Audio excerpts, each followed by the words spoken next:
June 15th, 2021. A warm, sun-drenched afternoon in the hills of rural East Tennessee. The kind of day where the light lingers over green ridges and the air hums with cicadas and the smell of freshly cut grass. Out here, winding gravel roads lead to homes tucked into the hollows, surrounded by dense woods and steep slopes that seem to swallow sound. It was here, on Ben Hill Road in the Beech Creek community of Hawkins County, that 5-year-old Summer Wells spent what seemed like an ordinary summer day, until it wasn't. Earlier that day, Summer was reportedly with her mother, Candace Bly, her grandmother, Candace Hara, and a friend of her mother's. The group spent the morning running errands in Kingsport, a city roughly 20 miles from the family's home in the rural Beech Creek community of Hawkins County, Tennessee. In the early afternoon, they stopped at Warriors Path State Park, where Summer was seen swimming and playing in the water. The three, along with a friend that Candace describes as a minor, then came swimming here at Warriors Path State Park. It's where the last known video of Summer was taken and then posted to TikTok. After dropping off Candace's friend, Summer, her mother and her grandmother, reportedly returned home sometime around 3:30 that afternoon. By early evening, the summer sun was still spilling over the hills, but on Ben Hill Road, something was wrong. It was around 6:30 when the call came into Hawkins County Dispatch. A 5-year-old child was gone. Being around from 110 Ben Hill Road off of Beech Creek should be the first residence on your right. Reference to a missing 4-year-old. The parents have called in and advised that the mother had went for a walk, came home, now they can't find her. They've been yelling for her. She's been gone for about 10 minutes now. Summer Wells is missing. She's 5 years old. She's 4 foot tall, blonde hair. Last seen wearing a pink shirt and gray pants. According to her siblings, she just walked out the back door and then disappeared. So we don't know where she went, if she went toward the road or in the woods. She was reported missing at 6:30 p.m. Police say a sibling reported she walked out of her house. Earlier tonight, around 7 o'clock, Hawkins County Sheriff Ronnie Lawson says this 4-year-old little girl named Summer Wells, and maybe we can show you the photo of her again here in just a moment, she was last seen walking away from her home on Ben Hill Road. We were told that she was seen walking from her home on that road. Around Ben Hill Road in that area, that's the main, because she's 5 years old and she left the house. Evidently, she got a little farther than they expected. Search teams immediately began ground sweeps around the Wells home. The first efforts focused on the surrounding property and the dense woods that press in on all sides, continuing well into the night. Tonight, crews are searching on the ground. Helicopters are scanning overhead. We are told that police have blocked off roadways in that area in order for them to do a comprehensive search. Tonight, emergency crews from around Hawkins County have converged on this rural community near Church Hill. They're looking for 4-year-old Summer Wells. Sheriff Ronnie Lawson said she was last seen walking from her home on Ben Hill Road off Beech Creek Road. Hawkins County deputies and first responders are searching on the ground. THP and medical helicopters are in the air. We're told a command post has been established, and we're at a Baptist church on Beech Creek Road, where we're told information will be released as soon as it's available. The search that evening involved between 60 and 80 people, including the Hawkins County Rescue Squad, local volunteer fire departments, and aerial support from the Tennessee Highway Patrol. The Tennessee Bureau of Investigation was also called in that night. In the early hours of the next morning, at 12:07 a.m., the TBI issued an endangered child alert, releasing Summer's description to the public. Through the night, search crews pushed forward under the glow of headlights and handheld flashlights, their voices carrying through the hollows as they called Summer's name. The steep Appalachian slopes around the Wells home made every step a challenge, and the heavy canopy overhead kept much of the terrain in shadow even by morning. By daylight on June 16th, the operation had expanded dramatically. The FBI's Child Abduction Rapid Deployment Team joined the Tennessee Bureau of Investigation, the Hawkins County Sheriff's Office, and 19 other agencies. More than 100 personnel, from trained search teams to scent tracking K9 units, fanned out across the property and beyond, while helicopters scanned the ridgelines from above and ATVs navigated the gravel roads and narrow hollows. Searchers dotted the hillsides, their brightly coloured vests flashing between the trees as they moved in coordinated lines.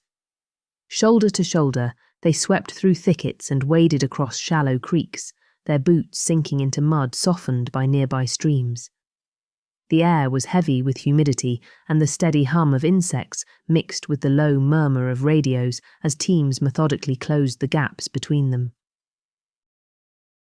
At 1 o'clock that afternoon, the TBI made a significant change, upgrading Summer's Endangered Child Alert to a statewide Amber Alert. During a media briefing later that day, TBI spokesperson Leslie Earhart explained the decision. After the initial search and as we developed more information as part of the investigation, our team made the decision to elevate the alert to an Amber. And what's the difference between those two alerts? An Endangered Child Alert is a mid-level alert where a child could potentially be in danger. An Amber Alert is, we issue those when we believe a child is in imminent danger of bodily harm or death, and it's the most severe alert. Again, there was the initial search. We acted, and the Sheriff's Office acted on the information available at the time. And as we learned more in the first several hours into today, it led us to issue an Amber Alert.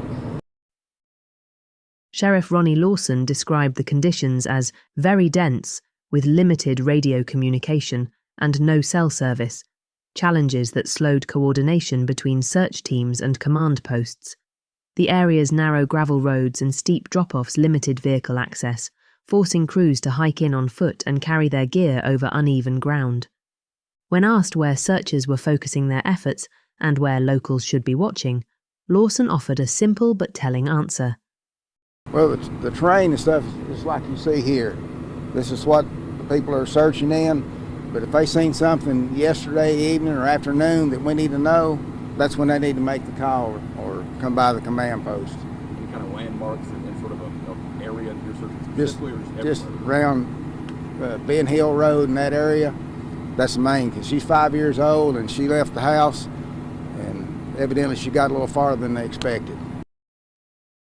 Authorities also urged nearby residents to take part in the effort, to review any trail or security camera footage, check out buildings, sheds, crawl spaces, and any other spot where a child might hide or be concealed. Every potential lead, no matter how small, could make the difference. By the end of the day, roughly 30 tips had been called in to investigators. Search teams had canvassed between 2,400 and 3,000 acres, the equivalent of nearly 4 to 5 square miles, of dense Appalachian wilderness surrounding the Wells home. Crews had battled steep inclines, thick vegetation, and oppressive heat, checking out buildings, sheds, crawl spaces, and overgrown hollows. Despite the sheer manpower, specialized resources, and relentless pace, there was still no trace of Summer. She was last seen outside of her home in the 100 block of Ben Hill Road, which is located in the Beech Creek community of Hawkins County. A family member reported her missing to the Hawkins County Sheriff's Office at approximately 6:30 Tuesday evening. At the time she went missing, Summer was reportedly wearing a gray pants and a pink shirt. She is believed to be barefoot. By the morning of June 17th, the search for Summer Wells was entering its third day, and the search effort had tightened its focus. Crews concentrated on a roughly 1 mile radius around the Wells home, a sweep that now included steep ravines, narrow hollows, and thick pockets of undergrowth that had yet to be checked. More than 100 trained personnel were on the ground, drawn from 19 agencies across Tennessee and surrounding states. They were joined by specialized resources, including scent-tracking K9 units, fixed-wing aircraft, helicopters, drones, and forward-looking infrared technology. At a 1 p.m. media briefing, TBI spokesperson Leslie Earhart acknowledged what many had feared. Despite the scale of the search, there was still no sign of Summer. "We had hoped to have good news to share with you by now," she said, "but unfortunately we do not." It was during this same briefing that something else became apparent. The tone of the investigation portion of the case had shifted. The once clear details about where Summer was last seen were no longer repeated. In their place were vague, guarded responses that revealed little. As we've stated before, the circumstances surrounding Summer's disappearance remain unclear. So if we do develop information that she was taken and we develop a suspect and a vehicle description, of course, we will share that with the public immediately. At this time, that's just not the case. What time was she last seen and who reported her missing to the family? Sheriff? Her parents reported her missing right around 6:30 p.m. But when was she, did they say when she was last seen? I know that she was reported missing around that time. Was she last seen earlier in the afternoon or the day even? That time is varied because they were searching for their child themselves.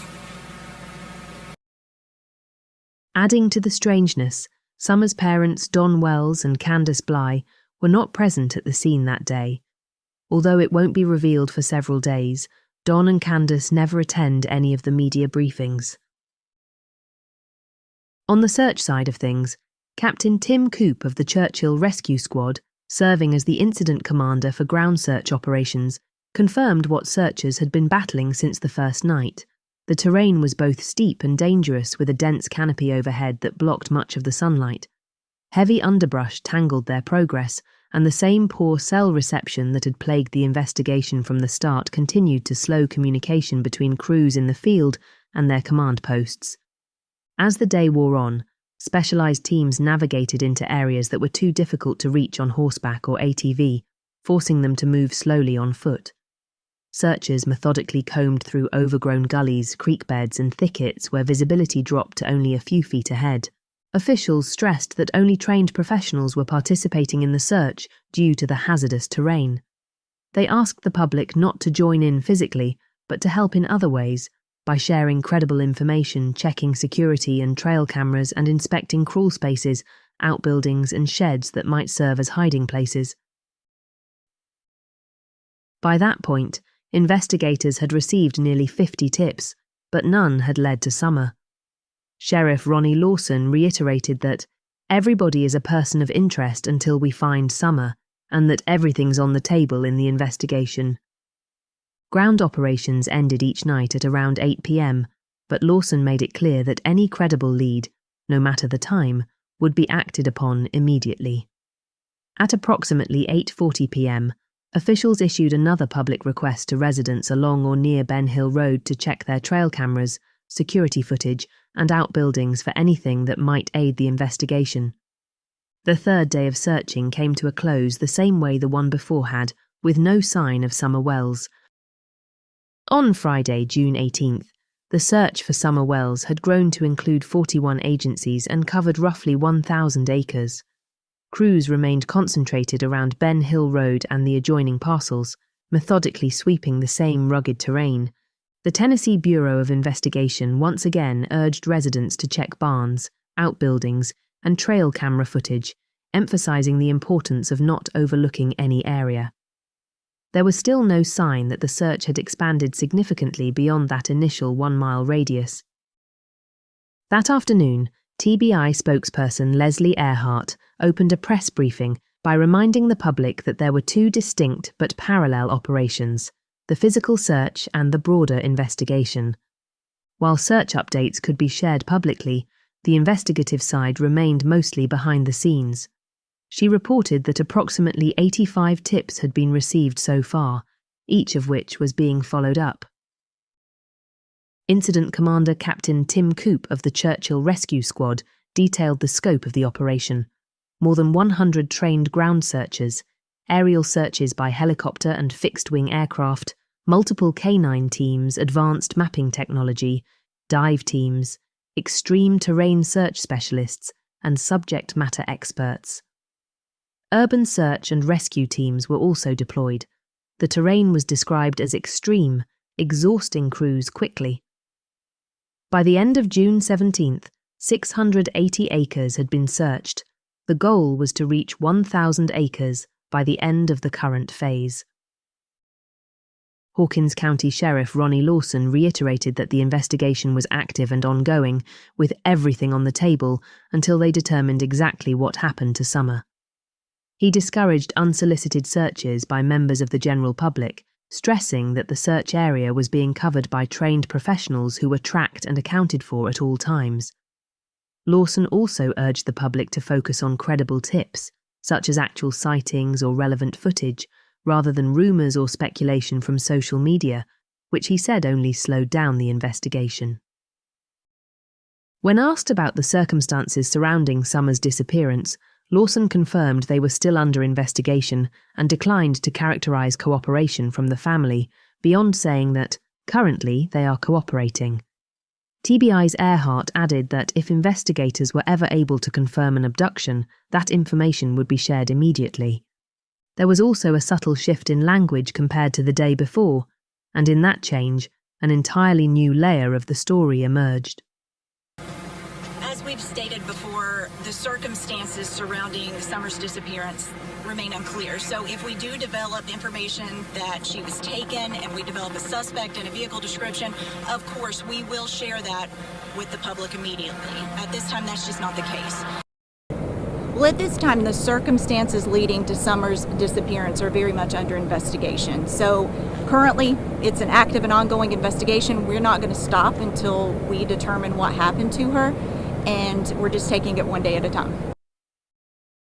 By nightfall, crews had pushed the search toward their 1,000-acre goal, combing the same steep ravines, tangled undergrowth, and waterways that had been scoured for days.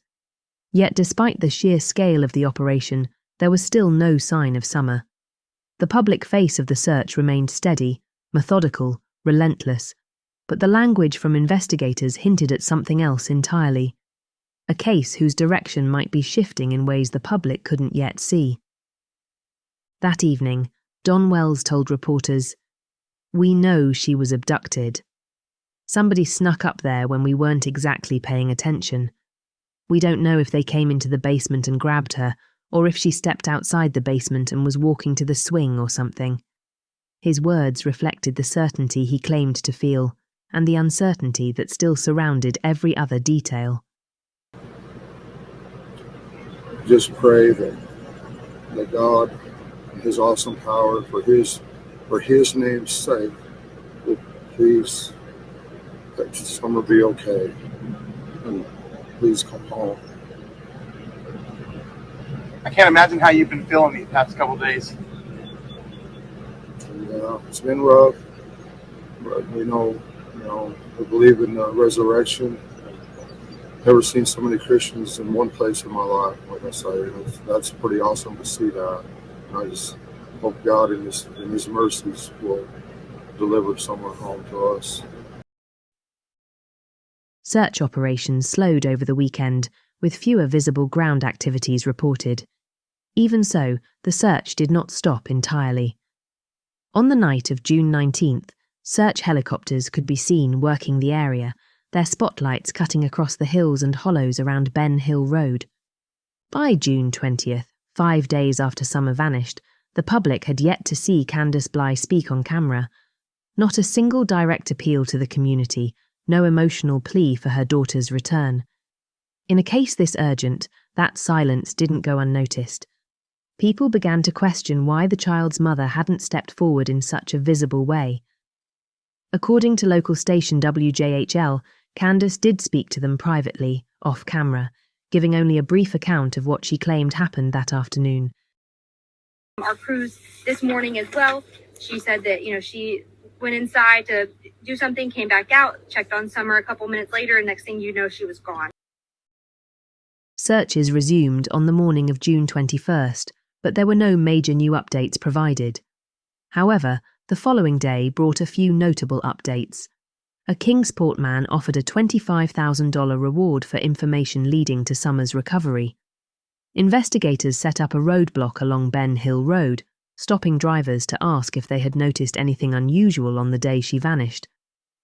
By that day's count, the TBI had received at least 221 tips and urged local residents to check barns, crawl spaces, and other potential hiding places. The search area had now expanded to cover 4.6 square miles.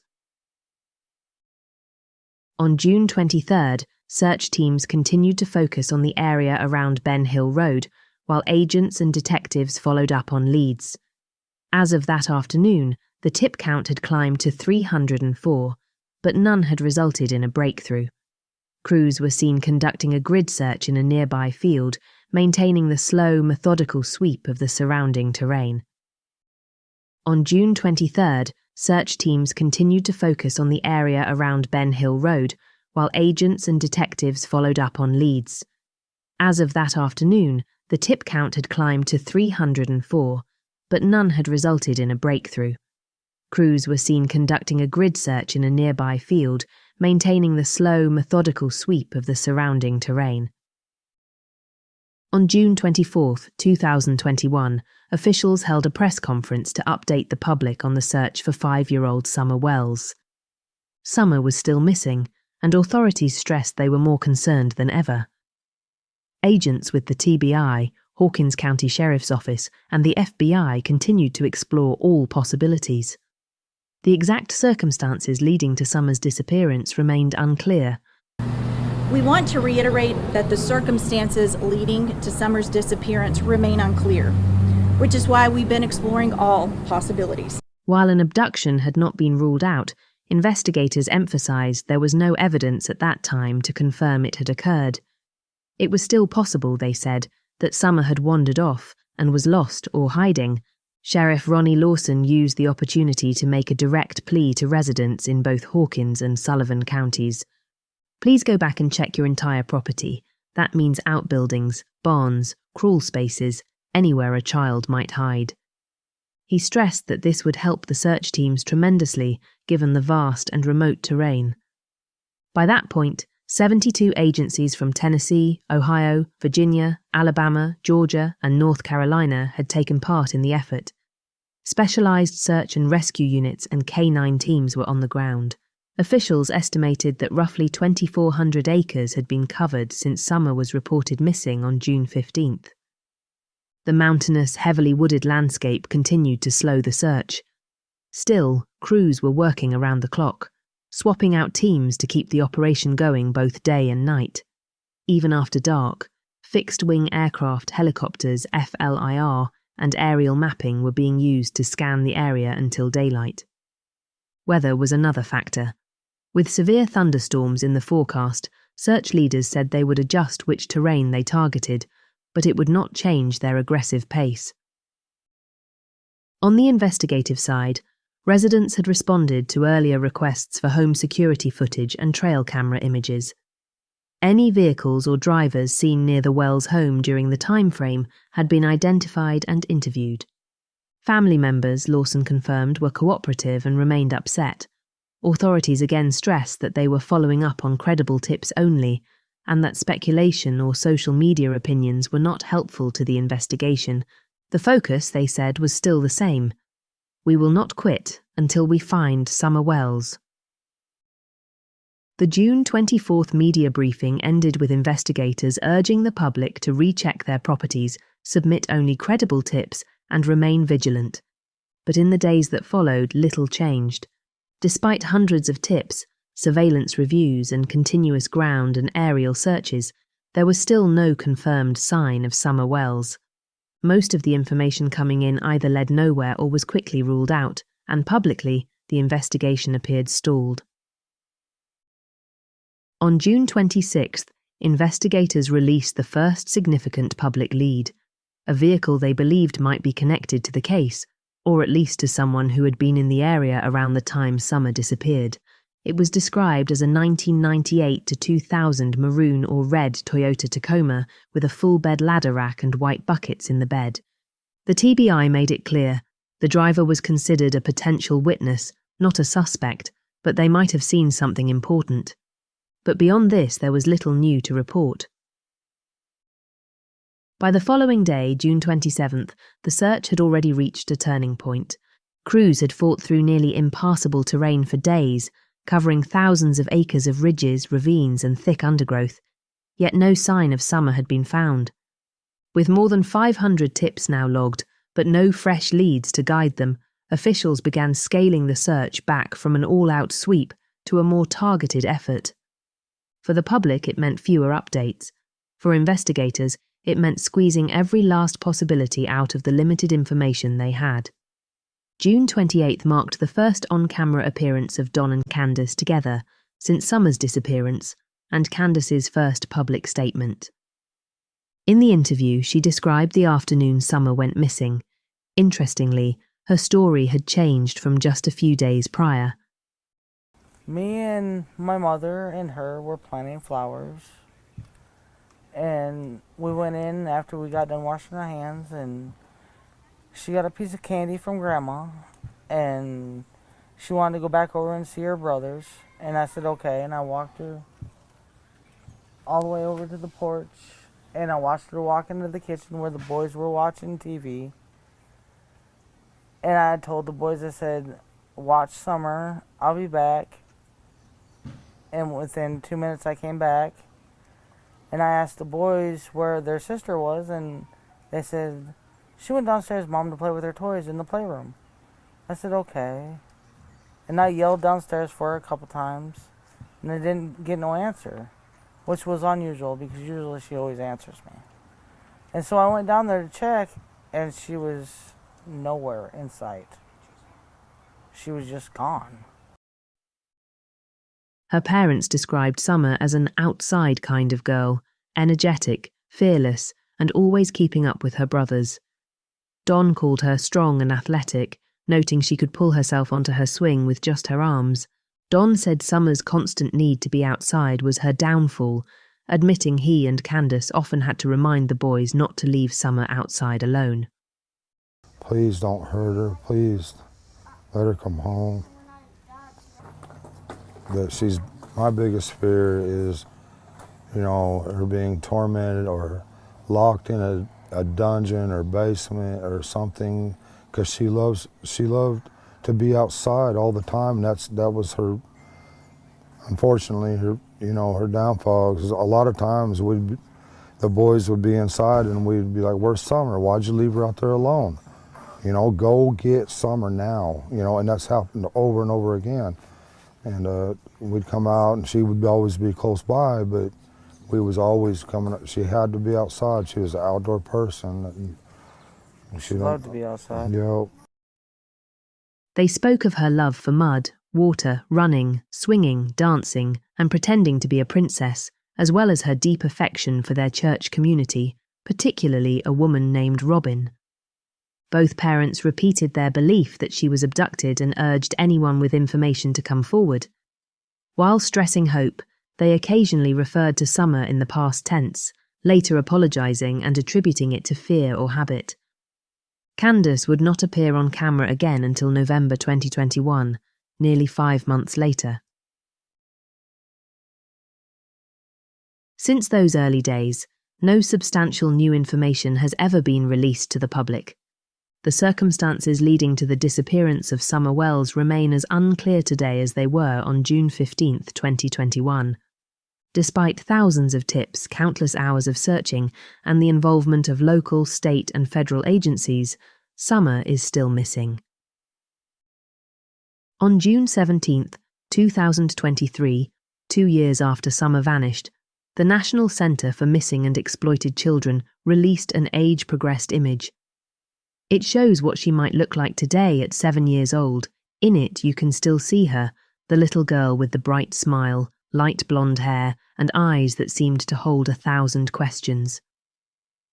Summer Wells has been missing since June 15, 2021, and until she's found, this image, part memory, part hope, is the closest anyone can get to knowing the young lady she's become. This is my public plea to those of you listening, those of you who truly care about Summer, and those who pretend that they do. Please stop the exploitation of her case.